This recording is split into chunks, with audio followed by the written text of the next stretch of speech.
1 अप्रैल से बदलने वाले हैं पैसे से जुड़े ये 5 नियम। इस वीडियो को आप आखिरी तक देखिएगा क्योंकि ये जो बदलाव है ये सीधा आपकी जेब पर असर डालने वाले हैं। सबसे पहले अगर बात करें एलपीजी गैस सिलेंडर की, देखिए गैस सिलेंडर के दाम हर महीने बदलते हैं। इस महीने की बात करें तो ईरान यूएस युद्ध के चलते तेल और गैस को लेकर जो हाहाकार मचा हुआ है उसका असर हमारे घर पर आने वाले गैस सिलेंडर पर पहले ही पड़ता हुआ नजर आ रहा है। इस महीने ही गैस एजेंसी ने डोमेस्टिक गैस सिलेंडर के दाम में 60 रुपए का इजाफा किया। कई शहरों में एलपीजी गैस सिलेंडर की कीमतें 900 रुपए के भी ऊपर चली गई। अगर दूसरे बदलाव की बात करें तो टैक्स से जुड़े कई बदलाव हैं। 1 अप्रैल से न्यू इनकम टैक्स एक्ट लागू किया जाएगा। ITR 3 और ITR 4 के तहत आने वाले नॉन ऑडिट टैक्स पेयर की ITR फाइलिंग डेट बढ़ाकर 31 अगस्त कर दी गई है। रिवाइज रिटर्न की तारीख भी 1 अप्रैल से बदलकर 31 मार्च हो जाएगी। इंटरनेशनल ट्रिप पैकेजेस पर 2% TCS लगेगा और अगर आप पढ़ाई या फिर इलाज के लिए विदेश में 10 लाख रुपए से ज्यादा पैसे भेजते हैं तो उस पर पहले 5% TDS लगता था, जिसे अब घटाकर 2% कर दिया गया है, यानी कि ये आपको सस्ता पड़ने वाला है।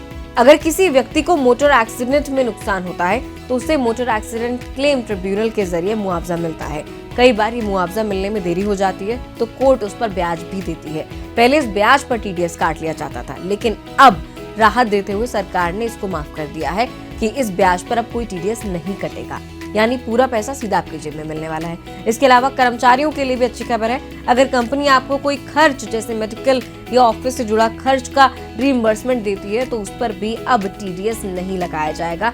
साथ ही अगर टैक्स एग्जेम्पशन की बात करें तो एजुकेशन अलाउंस पर मिलने वाली टैक्स छूट को अब बढ़ाकर 3000 रुपए प्रति बच्चा कर दिया गया है, यानी बच्चों की पढ़ाई से जुड़े खर्च पर अब पहले से ज्यादा छूट मिलेगी। इसके साथ ही जो बच्चे हॉस्टल में रहते हैं उनके लिए हॉस्टल अलाउंस पर मिलने वाली छूट भी बढ़ाकर 9000 रुपए प्रति बच्चा कर दी गई है। तीसरे अगर चेंज की बात करें तो पैन कार्ड से रिलेटेड चेंज होने वाले हैं। अगर आप साल भर में 10 लाख रुपए से ज्यादा के ट्रांजैक्शन करते हैं तो आपको पैन देना 1 अप्रैल से जरूरी हो जाएगा। इसके अलावा अगर आप 5 लाख रुपए से महंगा वाहन गाड़ी खरीदते हैं तो भी पैन देना पड़ेगा अब आपको। सिर्फ इतना ही नहीं, अगर आप महंगे होटल बुक करते हैं तब भी पैन की जरूरत आपको पड़ने वाली है। वहीं अगर आप 20 लाख रुपए से ज्यादा की प्रॉपर्टी खरीदते हैं या बेचते हैं तो वहां पर भी पैन देना अब आपके लिए नेसेसरी हो जाएगा, अनिवार्य हो जाएगा।